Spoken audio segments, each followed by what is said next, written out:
തുപ്പിക്കളയും. ഇനി നിങ്ങള് ഈ കേരളത്തേക്ക് വാ എന്റെ കൂടെ. നമ്മുടെ നാടുണ്ടല്ലോ, മഹിതമായ പാരമ്പര്യങ്ങളുടെ പ്രതീകം കണക്ക് ഇക്കാലം അത്രയും കോട്ട കെട്ടി പ്രതിരോധിച്ച മതനിരപേക്ഷതയുടെ ഭൂമികൾ മുഴുവൻ RSSന്റെ മുഴുവൻ തലകുനിച്ചപ്പോ അഭിമാനത്തോടെ തല ഉയർത്തി നിന്ന നമ്മുടെ ജന്മനാട്, പ്രിയപ്പെട്ട മലയാളം, നമ്മുടെ ഈ കേരളം. ഇവിടെ ഇപ്പൊ എന്താ അവസ്ഥ നമ്മൾ പരിശോധിക്ക. നമ്മൾ കാണുന്ന ഒരു കാര്യമുണ്ട്, ഒരു കാര്യത്തെ യാഥാർത്ഥ്യ ബോധത്തോടെ നാം മനസ്സിലാക്കി പോകണം. എന്താണ്? കേരളത്തിൽ 15% വോട്ടുള്ള ഒരു പാർട്ടിയാണ് BJP. എന്ന് വെച്ചാൽ 100 പേർ ഒരു പോളിംഗ് ബൂത്തിൽ നിരന്നു നിൽക്കുന്നത് കണ്ടാൽ അതിൽ 15 പേർ BJPക്ക് വോട്ട് ചെയ്യുന്ന കേരളത്തിലാണ് നാം ഇപ്പോ ജീവിക്കുന്നത്. ചരിത്രത്തിൽ ആദ്യമായി BJPക്ക് കേരളത്തിൽ നിന്ന് ഒരു MP ഉണ്ടായിരിക്കുന്നു. ഞാനതിന്റെ വിശദാംശങ്ങളിലേക്ക് വരാം. ഞാൻ നിങ്ങളോട് ചോദിക്കട്ടെ, എങ്ങനെയാണ് നേരത്തെ 4% വോട്ടുണ്ടായിരുന്ന, നേരത്തെ 5% വോട്ടുണ്ടായിരുന്ന, ചരിത്രത്തിൽ ഒരു ഘട്ടത്തിൽ പോലും 10% വോട്ടിനെ പുറത്ത് കേരളത്തിൽ പിടിക്കാത്ത BJP ഇങ്ങനെയൊരു ശക്തിയായി കേരളത്തിൽ മാറിയത് എപ്പോഴാ? അവിടെയാണ് PM സലാം സാഹിബ് പറഞ്ഞല്ലോ, ആഗോള അയ്യപ്പ സംഗമത്തെ കുറിച്ച് നമ്മൾ ആലോചിക്കേണ്ടത്. ഒരു പരിപാടി നടക്കാണ് കേരളത്തിലെ ഗവൺമെന്റ്, ആ ഗവൺമെന്റിന്റെ മുഖ്യമന്ത്രി, ആ ഗവൺമെന്റിന്റെ ദേവസ്വം മന്ത്രി, അവരുടെ ഫുൾ ഫ്ലഡ്ജ് പോയിട്ടോ പരിപാടിയുടെ പേര് ആഗോള അയ്യപ്പ സംഗമം. എന്നാ അതിന്റെ മൂലക്ക് എവിടെയെങ്കിലും പണ്ട് നമ്മൾ കത്തെഴുതുമ്പോ സ്റ്റാമ്പ് ഒട്ടിച്ചതുപോലെയെങ്കിലും ഈ പറയുന്ന അയ്യപ്പന്റെ ഫോട്ടോ ഇല്ല. മിനിഞ്ഞാണല്ലോ നടന്നത് ആ സമ്മേളനം. കണ്ടോ നിങ്ങള്? കണ്ടോ? അവിടെ നല്ല നിലാവ് പോലെ പുഞ്ചിരിച്ച് നാണം കൊണ്ട് മുഖം തൊടുത്ത് ഒരു താടിക്കാരൻ വന്നൊരു കത്ത് വായിക്കുകയാണ്. ഹലോ മിസ്റ്റർ വാസവൻ ജി എന്നാണ് കത്താരംഭിക്കുന്നത്, അല്ലേ? ആരുടെ കത്ത? കത്തിൽ അടുത്ത വരി ഇങ്ങനെയാണ്: നിങ്ങൾ എങ്ങനെ ക്ഷണിച്ചിരുന്നെങ്കിലും എനിക്ക് വരാൻ കഴിഞ്ഞില്ല. നിങ്ങൾ എന്നെ ക്ഷണിച്ചിരുന്നെങ്കിലും എനിക്ക് വരാൻ കഴിഞ്ഞില്ല. എന്നാലും പരിപാടിയുടെ വിജയത്തിന് എല്ലാ ആശംസകളും നേരുന്നു. കത്തിന്റെ താഴെ അയാൾ പേരെഴുതി ഒപ്പുവച്ചിട്ടുണ്ട്. ആ പേര് വായിക്കുമ്പോഴാണ് ഇന്ത്യയിലെ ഹിന്ദുത്വ രാഷ്ട്രീയത്തിന്റെ അനന്തരാവകാശി എന്ന് രാജ്യം മുഴുവൻ പാടിപ്പുടത്തുന്ന, വാ തുറന്ന് വിദ്വേഷ പ്രസംഗങ്ങൾക്ക് ഒരു മടിയുമില്ലാത്ത ഹിന്ദുത്വ രാഷ്ട്രീയത്തിന്റെ ഭൂമികയായി ഈ രാജ്യത്ത് ഏറ്റവും വലിയ സംസ്ഥാനത്ത് മാറ്റി തീർത്ത ഉത്തർപ്രദേശിന്റെ മുഖ്യമന്ത്രി യോഗി ആദിത്യനാഥ് ക്ഷണക്കത്തയച്ചിരിക്കുകയാണ്. വരാത്തവർ കേരളത്തെ അള്ള കാത്തതാണ്. വന്നാലോ? യോഗി ആദിത്യനാഥ് അവിടെ വന്ന് ഇറങ്ങുമ്പോ RSSന്റെ ഉയർത്തിപ്പിടിച്ച വാളിന്റെ, ഊരിപ്പിടിച്ച കഠാരയുടെ നടുവിലൂടെ നടന്നു നിറങ്ങിയതിന്റെ വീരസ്യം മഗ്‌രിബിന് വന്ന് കേരളത്തെ പറഞ്ഞു വിശ്വസിപ്പിച്ച് ഫാസിസ്റ്റ് വിരുദ്ധ പോരാട്ടത്തിന്റെ അപ്പോസ്തലന്റെ വേഷം കെട്ടിയ കേരളത്തിന്റെ മുഖ്യമന്ത്രി സാക്ഷാൽ പിണറായി വിജയൻ, കാഷായ വസ്ത്രധാരിയായ ആ വംശീയ രാഷ്ട്രീയക്കാരന് ആ സദസ്സിലേക്ക് കൈപിടിച്ചാനയിക്കുന്നത് നമുക്ക് കാണേണ്ടി വരുമായിരുന്നു. നിങ്ങളൊരു കാര്യം ഓർമ്മയുണ്ടോ നിങ്ങൾക്ക്? അവിടെയാണ്. ഇവിടെ സഖാക്കളുണ്ടെങ്കിൽ അവരോടാണ്. നിങ്ങൾ ഞങ്ങൾക്ക് ചാർത്തി തന്ന ഒരു വിഴുപ്പേരില്ല. എന്താണ്? ലീഗ് നാരങ്ങ വെള്ളം കലക്കിയവരാണ്. ആർക്ക് നാരങ്ങ വെള്ളം കലക്കി? RSSന് നാരങ്ങ വെള്ളം കലക്കി. എപ്പോഴാ കലക്കിയത്? ശബരിമല ക്ഷേത്രത്തിൽ സ്ത്രീകൾ പ്രവേശിക്കണം. അങ്ങനെ പ്രവേശിച്ചാലോ കേരളത്തിൽ അപ്പോ നവോത്ഥാനം വരും. ആ നവോത്ഥാനം ഇങ്ങോട്ട് വരാതിരിക്കാൻ ഇതാ RSSുകാർ തെരുവിൽ ഇറങ്ങിയിരിക്കുന്നു. RSSുകാർ വെയിൽ കൊണ്ട് വാടുമ്പോഴിതാ ലീഗുകാരെ നാരങ്ങ വെള്ളം കൊടുക്കുന്നു. നിങ്ങൾക്ക് ഓർമ്മയില്ലേ? ശബരിമല ക്ഷേത്രത്തിലേക്ക് സ്ത്രീകളെ കയറ്റാൻ സുപ്രീം കോടതി വിധി വന്ന കാലം, അന്നിവിടെ ഒരു സമരം നടന്നു. ആ സമരത്തിന്റെ ഭാഗമായി കുറെ മനുഷ്യർ കേരളത്തിന്റെ തെരുവുകളിൽ വന്നു നിറഞ്ഞു. അവർ കുറി തൊട്ടിട്ടുണ്ടായിരുന്നു, അവരെ കാവി മുണ്ടുടുത്തിട്ടുണ്ടായിരുന്നു, അവർ പുലർകാലങ്ങളിൽ അമ്പലങ്ങളിൽ പോകുന്നവരായിരുന്നു, അവർക്ക് ഹിന്ദു പേരുകൾ ഉണ്ടായിരുന്നു, അവർ ഹിന്ദു ആചാരങ്ങളെ പിന്തുടരുന്നവരായിരുന്നു. കേരളത്തിലെ CPM അവരെ വിരൽ ചൂണ്ടിക്കാണിച്ചിട്ട് പറഞ്ഞു, ഇവര് സംഘികളാണ്, ഇവർ RSS ആണ്. നമ്മൾ പറഞ്ഞു, അല്ല, അവര് സംഘികളല്ല, അവർ RSS അല്ല, അവർക്ക് കുറിയുണ്ട്, അവർ കാവി മുണ്ടുടുത്തിട്ടുണ്ട്, അവർ ക്ഷേത്രത്തിൽ പോകും. പക്ഷേ അതിന്റെ അർത്ഥം സംഘികളാണ് എന്നല്ല, അവർ വിശ്വാസികളാണ്, ഞങ്ങളുടെ സഹോദരങ്ങളാണ്. അവർ ആ വിശ്വാസങ്ങളെ മുഴുവൻ ഉയർത്തിപ്പിടിക്കുമ്പോഴും അവരുടെ വോട്ട്, അവരുടെ ചൂണ്ടുവിരൽ വോട്ടിന് ഉയർത്തിയപ്പോ അത് RSSനും BJPക്കും അനുകൂലമാവാത്തത് കൊണ്ടാണ് കേരളം ഇന്നും BJPക്ക് കിട്ടാക്കണിയായി മാറിയത്. മതേതര കേരളത്തെ നെഞ്ചോട് ചേർത്ത് പിടിച്ച് സംരക്ഷിച്ചത് അവരാണ്. അവർ ഞങ്ങളുടെ കൂടപ്പിറപ്പുകളാണ്, അവർ വിശ്വാസികളാണ്. അന്ന് ലീഗ് എടുത്ത നിലപാടാണ്. ഇവരെന്താ പറഞ്ഞത്? നമ്മളെ നാരങ്ങ വെള്ളം കലക്കുന്നവരാക്കി. ഇപ്പൊ നിങ്ങൾ വിശ്വാസികൾക്കല്ലടോ, പിന്നെയോ യോഗി ആദിത്യനാഥിന് പരവതാനി വിരിച്ച് പെഞ്ചാമരം വീശേണ്ട ഗതികളിലേക്ക് നിങ്ങൾ ചെന്നുപെട്ട ഇക്കാലം. എന്നിട്ട് അന്ന് നിങ്ങൾ ഓർക്കണം എന്റെ പ്രിയപ്പെട്ട സഹോദരിമാര്, ഇവിടെ ഒരു വനിതാ മതിൽ കെട്ടിയത് ഓർമ്മയുണ്ടോ നിങ്ങൾക്ക്? കേരളത്തിന്റെ സർക്കാർ ഖജനാവിൽ നിന്ന് 50 കോടി രൂപ ചെലവാക്കി കാസർഗോഡ് മുതൽ തിരുവനന്തപുരമുള്ള പെണ്ണുങ്ങളെ മുഴുവൻ റോട്ടിലിറക്കി നിർത്തി കൈകോർത്ത് പിടിപ്പിച്ചിട്ട് ഒരു വനിതാ മതിൽ കെട്ടി. എന്നിട്ട് പറഞ്ഞു നവോത്ഥാനം വന്നു. തീർന്നില്ല. ഇയാളെ സൂക്കേട് ഓർക്കണം നിങ്ങള്. ആ ശബരിമല ക്ഷേത്രത്തിൽ ഒരു സ്ത്രീ കയറണം, കോടതി വിധി നടപ്പാക്കണം. അങ്ങനെ പച്ചപ്പാതിരാക്ക് ഒരു പെണ്ണിനെ കൊണ്ടുപോവാണ് ശബരിമല സന്നിധാനത്തേക്ക്. ശബരിമലയിലെ പ്രതിഷ്ഠ ഭഗവാൻ അയ്യപ്പനാണ്, ധർമ്മശാസ്താവ് എന്ന് വിളിക്കും. കാനന പിന്നെ വാസനാണ്, കലിയുഗ വരദനാണ് എന്നൊക്കെ അവർ പറയും. ആ ദൈവസങ്കല്പത്തിന് ഒരു പ്രത്യേകതയുണ്ട്. അദ്ദേഹം നിത്യബ്രഹ്മചാരിയാണ്. രജസ്വലയായ ഒരു സ്ത്രീ ആ പടി കടന്നു വീട്, അത് അവരുടെ വിശ്വാസമാണ്. അതിൽ കയറി നമ്മൾ അഭിപ്രായം പറയേണ്ട കാര്യമില്ല എന്ന നിലപാട് നമ്മൾ സ്വീകരിച്ചു. ഇവരോ കോടതി വിധി നടപ്പാക്കപ്പെടണം. അങ്ങനെ 18ാം പടി ചവിട്ടി ആ ശബരിമല ശാസ്താവിന്റെ മുന്നിലെത്തി ശരണം വിളിക്കാൻ, അതുവഴി കോടതി വിധി നടപ്പാക്കാൻ, നൂറ്റാണ്ടുകളായി അവിടെ നിൽക്കുന്ന ഒരാചാരം ലംഘിച്ച് നവോത്ഥാനം കൊണ്ടുവരാൻ ഇവരൊരു പെണ്ണിനെ തെരഞ്ഞെടുത്തു. സാധാരണ മലയിൽ പോകുന്ന ആളുകളുടെ തലയിൽ ഇരുമുടി കെട്ടുണ്ടാവും. ഈ പെണ്ണിന്റെ തലയിൽ ഒരു ഹെൽമറ്റ് ആണ്. സാധാരണ ഒരു കറുത്ത വസ്ത്രം ധരിച്ച് മല ചവിട്ടും. ഈ പെണ്ണിന് കാക്കി കുപ്പായാണ്, അവർക്ക് ജാക്കറ്റാണ്. അവരുടെ മുന്നിലും പുറകിലും ഇരുഭാഗത്തും കേരള പോലീസാണ്. പെൺകുട്ടി മല ചവിട്ടിക്കാരാണ്. അപ്പോഴാണ് കേരളത്തിലെ ചാനലുകൾ അവരുടെ പേര് പുറത്തുവിടുന്നത്. എന്താണ്? റഹന ഫാത്തിമ എന്നാണ്.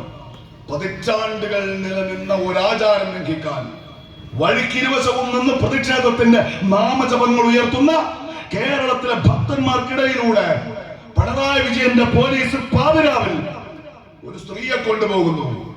അവരുടെ പേര് റഹന ഫാത്തിമ. എനിക്ക് ഇന്നും ഓർമ്മയുണ്ട് സ്നേഹമുള്ളവരെ, എനിക്ക് ഇന്നും ഓർമ്മയുണ്ട്.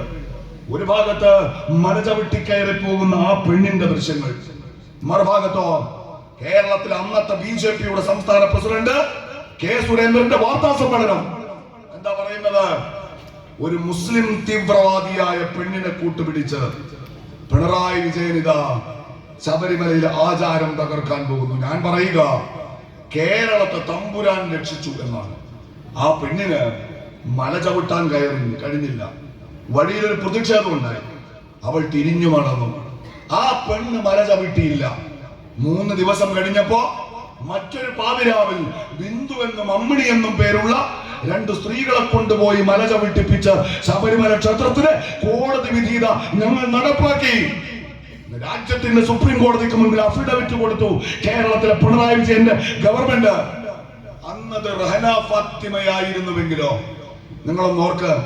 ഞാൻ ആദ്യം പറഞ്ഞില്ലേ നിങ്ങളോട്, താടിയിത്തിരി നീണ്ടുപോയതിന്റെ പേരിൽ, തൊപ്പി വെച്ചു പോയതിന്റെ പേരിൽ, നിങ്ങളെ പോലെ ഹിജാബും പർദ്ദയും ധരിച്ചതിന്റെ പേരിൽ രാജ്യമെമ്പാടും മുസ്ലിം സ്വത്വം ഉയർത്തിപ്പിടിക്കുന്ന മനുഷ്യരെ ഒരു മടിയും കൂടാതെ വേട്ടയാടുന്ന RSSകാരന് കേരളത്തിൽ എന്നേക്കുമായി ഒരായുധമായി അത് മാറുമായിരുന്നു. ഞങ്ങളുടെ ക്ഷേത്രത്തിൽ ആചാര ലംഘനം നടത്തിയ പെണ്ണിന്റെ പേര് റഹന ഫാത്തിമ എന്നാകുമായിരുന്നു. ആ പെണ്ണ് മുസ്ലിം ആയതുകൊണ്ടല്ല, അവർ മുസ്ലിമായി ജനിച്ച ഒരു സ്ത്രീയാണ്. അവർ തന്നെ പറഞ്ഞിട്ടുണ്ട്, ഞാൻ 15-16 വയസ്സുള്ളപ്പോ ആ മതം ഉപേക്ഷിച്ച സ്ത്രീയാണ്. ആ മതം ഉപേക്ഷിച്ചത് കൊണ്ട് എനിക്ക് അവരോടൊരു പ്രശ്നമില്ല കേട്ടോ. ആ മതം ഉപേക്ഷിക്കാനും സ്വീകരിക്കാനും അവർക്ക് സ്വാതന്ത്ര്യമുണ്ട്.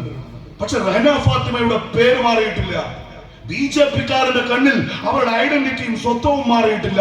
ഈ കേരളത്തെ തമ്പുരാൻ രക്ഷിച്ചു എന്ന് ഞാൻ പറഞ്ഞത് അതുകൊണ്ടാണ്. ഇപ്പോഴോ അതേ അവർ ആഗോള അയ്യപ്പ സംഗമം നടത്തുകയാണ്.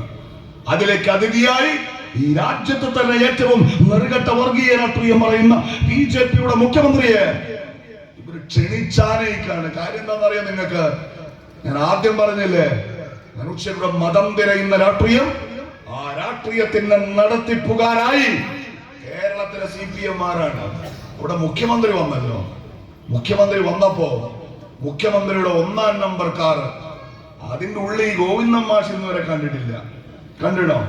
പിണറായി വിജയന്റെ മന്ത്രിസഭയിൽ അദ്ദേഹത്തിന്റെ സഹപ്രവർത്തകരാരും ആ കാറിനകത്ത് കയറി പിണറായി വിജയന്റെ കൈപ്പാങ്ങിനിരിക്കാൻ ധൈര്യമുള്ളവരല്ല. കണ്ടിടോ നിങ്ങള്? പിണറായി ഗോവിന്ദൻ മാഷ് ഒരു കാറിൽ വരുന്നത്, പോട്ടെ MA ബേബിയെ അവനെ കാറിൽ കയറ്റി കൊണ്ടുവരുന്നത് ഇല്ലല്ലോ. അങ്ങനെ ഉണ്ടായിട്ടേ ഇല്ല.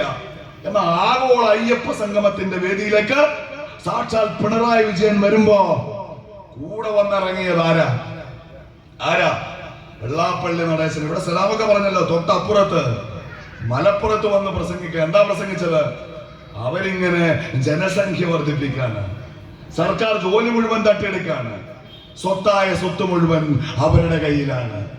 അധികം വൈകാതെ ഇത് അവരുടെ രാജ്യമാകാൻ പോവാണ്. അതല്ലേ നെതന്യാഹു പറഞ്ഞത്? അതല്ലേ മോഡി പറഞ്ഞത്? അതല്ലേ യോഗി പറഞ്ഞത്? അതല്ലേ ഹിമന്ത ബിശ്വ ശർമ്മ പറഞ്ഞത്? കേരളത്തിന്റെ ഇപ്പോഴത്തെ അന്തരീക്ഷത്തിൽ നേർക്കുനേരെ നെതന്യാഹുവിന്റെ, മോഡിയുടെ, യോഗിയുടെ രാഷ്ട്രീയം താൻ സംസാരിച്ചാൽ തന്റെ കച്ചവടം പൂട്ടിപ്പോവും. നേരിട്ടിറങ്ങാൻ നേരമായില്ല എന്ന് കണ്ടപ്പോ പിണറായി വിജയൻ എന്ന CJPയുടെ മുഖ്യമന്ത്രി ഈ വിദ്വേഷ രാഷ്ട്രീയം പ്രചരിപ്പിക്കാൻ കൊട്ടേഷൻ കൊടുത്ത് കേരളത്തിന്റെ തെരുവുകളിലേക്ക് പറഞ്ഞയച്ച ആളാണ് വെള്ളാപ്പള്ളി നടേശൻ എന്ന് പറയുന്നത്. ഇവിടെയാണ് ഇതിന്റെ അപകടം നിൽക്കുന്നത്. ഇവിടെയാണ് ഇതിന്റെ പ്രശ്നം കിടക്കുന്നത്. കേരളത്തിലെ CPM അവർ BJPയുടെ രാഷ്ട്രീയം പയറ്റുന്നു.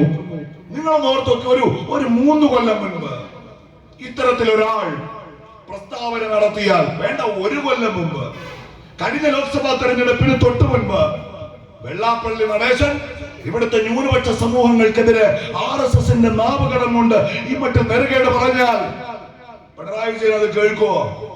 കേൾക്കില്ല. ഇപ്പൊ എന്തിനാ പ്രോത്സാഹിപ്പിക്കുന്നത്? ഇങ്ങനെയൊക്കെ പറഞ്ഞാൽ കുറച്ചോട്ട് പോവും എന്ന് പിണറായിക്ക് അറിയാം. പക്ഷെ അപ്പുറത്ത് കുറെ വോട്ടുകൾ കിട്ടും എന്ന് പ്രതീക്ഷിക്കാണ്. ഇതാണ് ആസാമിലെ BJPയുടെ രാഷ്ട്രീയം.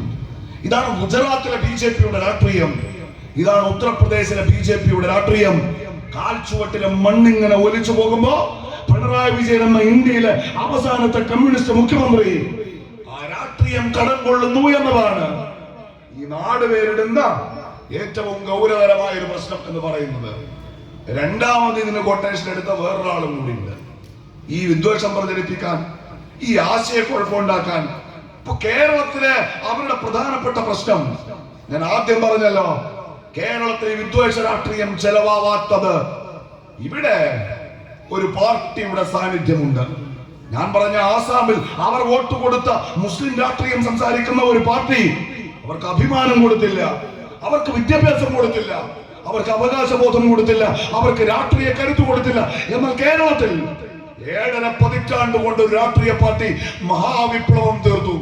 ഒരു തലമുറയെ പഠിപ്പിച്ചു, അവരെ പോറ്റി വളർത്തി, അവർക്ക് ഇസ്സത്ത് കൊടുത്തു. ബംഗാളി എന്ന വിളി ആ മനുഷ്യർ കേട്ടതുപോലെയല്ല ഗൾഫിലെ അറബിയുടെ വായിൽ നിന്ന് കൂടത്താലിയിലെ മാപ്പിള മുസ്ലിം മൽബാറി എന്ന വിളി കേട്ടത്.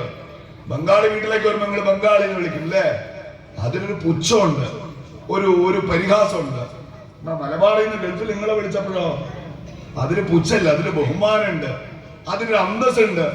അറബിക്ക് കുറച്ച് പേടിയുണ്ട്. എന്താണ്? ഇവൻ എന്നെക്കാളും ബുദ്ധിയുള്ളവനാണ്, നോക്കി കണ്ട് നിന്നില്ലെങ്കിൽ ഇന്റെ ട്രൗസർ കഴിച്ചുകൊണ്ട് നാട്ടിൽ പോകാൻ മാത്രം ബുദ്ധിയുള്ളവനാണ്. ഈ മൽബാറിൽ നിന്നൊരു ഇസ്സത്തും പേടിയാണ് അല്ലേ? ഈ മാറ്റം എങ്ങനെയാണ്? അവിടെ ഉണ്ടല്ലോ ഒരു പാർട്ടി, അവർക്കും ഉണ്ടല്ലോ 15 MLA-മാർ, അവരും വാങ്ങിയല്ലോ മുസ്ലിങ്ങളുടെ വോട്ട്. ഇവിടുത്തെ നേതാക്കന്മാരെക്കാൾ വലിയ താടി അവിടുത്തെ നേതാക്കന്മാർക്കുണ്ടായിരുന്നല്ലോ. ഇവിടുത്തെ നേതാക്കന്മാർക്ക് വലിയ ആലിമ്യങ്ങളാണല്ലോ അവിടുത്തെ ആ പാർട്ടിയെ നയിച്ചത്. കാഴ്ചപ്പാടുണ്ടായില്ല, സ്നേഹമുള്ളവരെ, ദീർഘവീക്ഷണം ഉണ്ടായില്ല, ഇഖ്ലാസ് ഉണ്ടായില്ല, ഹിക്മത്ത് ഉണ്ടായില്ല. അതൊക്കെ സമ്മേളിപ്പിച്ചപ്പോഴാണ് ഇവിടെ മഹാനായ ഖായിദമില്ലത്ത് നാട്ടിവച്ച ഇന്ത്യൻ യൂണിയൻ മുസ്ലിം ലീഗിന്റെ പച്ച പതാക തലമുറ കൈമാറി ഇങ്ങനെ അഭിമന്യനായ പാണക്കാട് സയ്യിദ് സാദിഖ് അലി ശിഹാബ് തങ്ങളുടെ കൈകളിൽ ഇരിക്കുമ്പോഴും ആ പതാകത്തണലിന്റെ താഴെ ഒരു തലമുറ ഇങ്ങനെ അഭിമാനബോധത്തോടെ വളർന്നു വന്നത് ഇവിടെയും തെരുവിലിറക്കണമെങ്കിൽ, ആ വിദ്വേഷ രാഷ്ട്രീയത്തിന്റെ മൊത്ത കച്ചവടം ഈ കേരളത്തിൽ നടക്കണമെങ്കിൽ ആദ്യം ആ പാർട്ടിയെ തകർക്കണം, അതിന്റെ അസ്ഥിവാരം തോണ്ടണം. അതിന് നിയോഗിച്ചിട്ട് അതിനുവേണ്ടി പണിയെടുക്കുന്ന